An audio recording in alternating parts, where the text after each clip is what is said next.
Welcome back to Fanatical Leica. You've caught me listening to the Grateful Dead. Today, I'm going to talk about the Sirui 35mm 1.6 anamorphic lens for the L mount, which I have currently mounted on the SL3, shooting through a black Pro Mist filter. I'm also trying out the new to me Sennheiser MKE 300 shotgun mic instead of the lav mic that I've been using recently. So we're going to see how this sounds as well.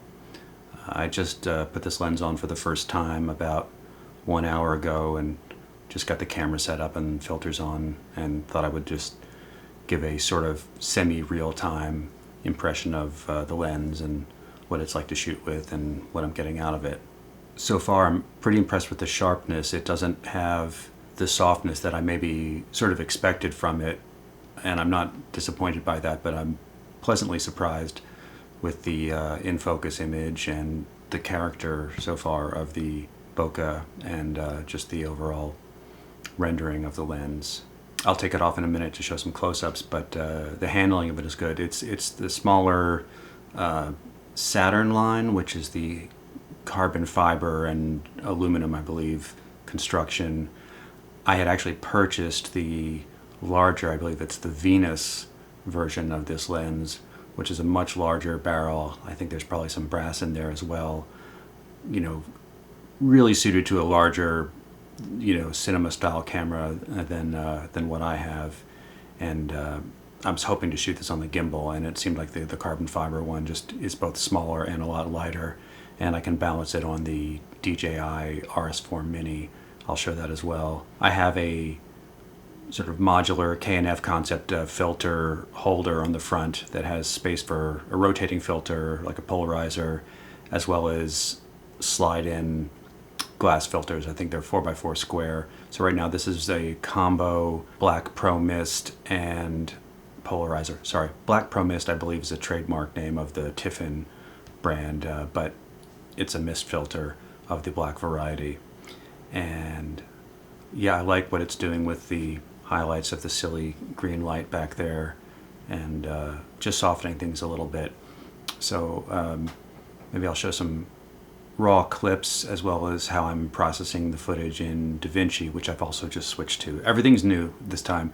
I'm now moving from Final Cut to DaVinci Resolve 20, the studio version, and I'm ingesting all the footage into there and coloring it in there. And I'm going to do the audio mix in there as well, because I can run all my plugins that I used to have to run inside of Logic and just do it all in one place. And it's been a lot of fun so far. I've only spent about a week and a half with it, but I shot a music video at a concert just about a week and a half ago and cut that all together in DaVinci and had a lot of fun doing it. So I hope I'll be able to show that to you very soon as I get the okay from the client, who happens to also be my wife.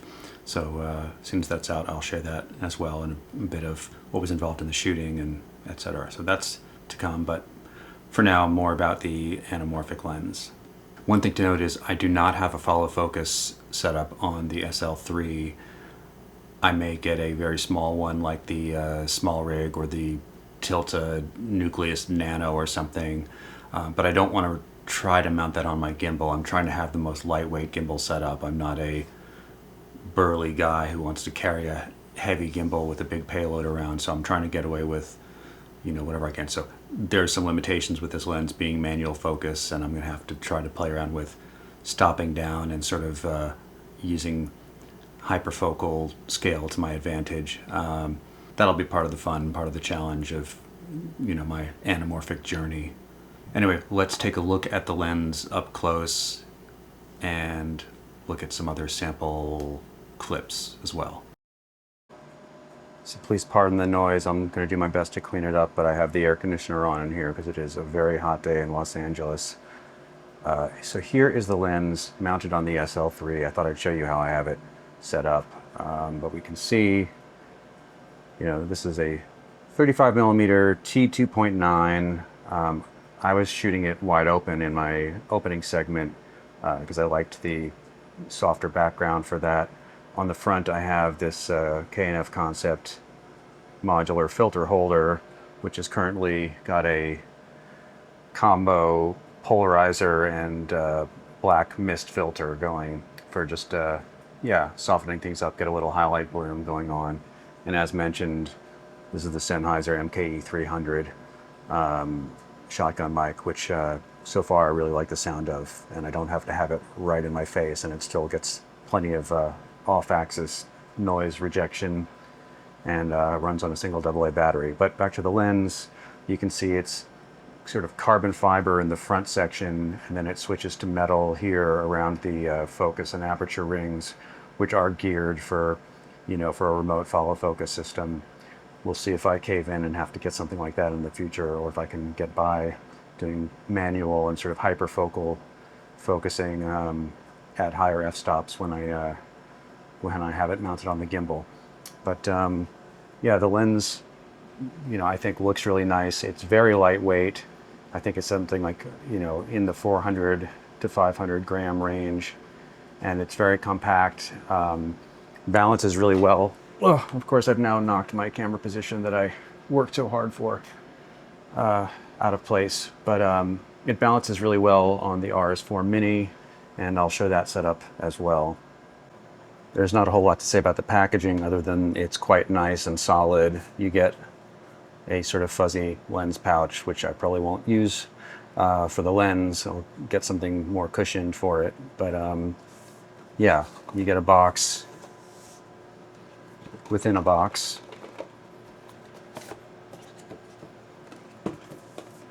That has a little flip open top. It has a picture of the lens on it.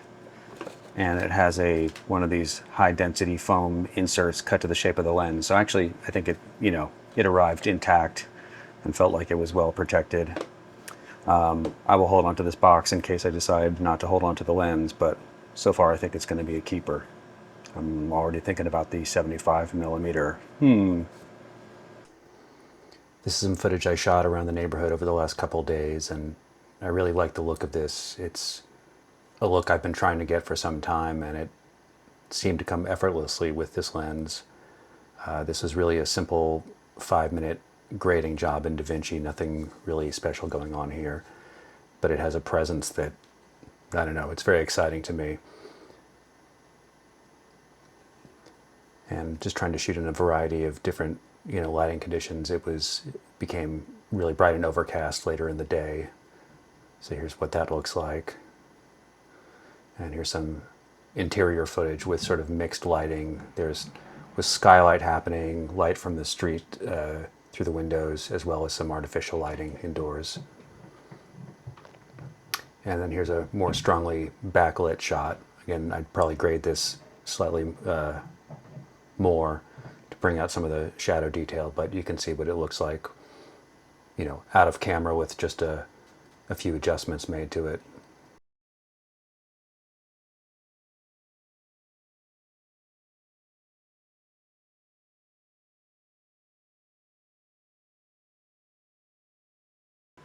Okay, and so here we have the lens on the camera mounted on the DJI RS4 Mini, which is a pretty lightweight gimbal. But I didn't have any trouble balancing it, and the gimbal seems to be able to keep up with it just fine. I will turn this on and watch it come to life as it unlocks everything. And I'm not going to take this out for a spin right now, but anyway, it's perfectly at home on this, and this gimbal is light enough and small enough that I can fold it up and throw it in a backpack and have a camera with me around my neck and have a, you know, very portable system. I do have this setup where I can, you know, put a monitor on the back here if need be, and I'm already starting to think about a follow focus mounted off the side of the L bracket on the camera. But we'll see. I'm going to try to see what I can do with just manual focus while holding the gimbal with one hand and see where we get. But yeah, that's what that looks like. All right, so I'll keep this short and sweet, but that's my overview of this lens. If you're looking for a way to get into the anamorphic thing without spending a ton of money, I think this is a pretty great deal, and it's equally at home on a tripod or handheld or on a lightweight gimbal, and I think it's a lot of fun. So I will see what this amateur videographer can do with this, and I'll hopefully have some more to share with you with this lens and possibly the 75 very soon. But until next time, thank you.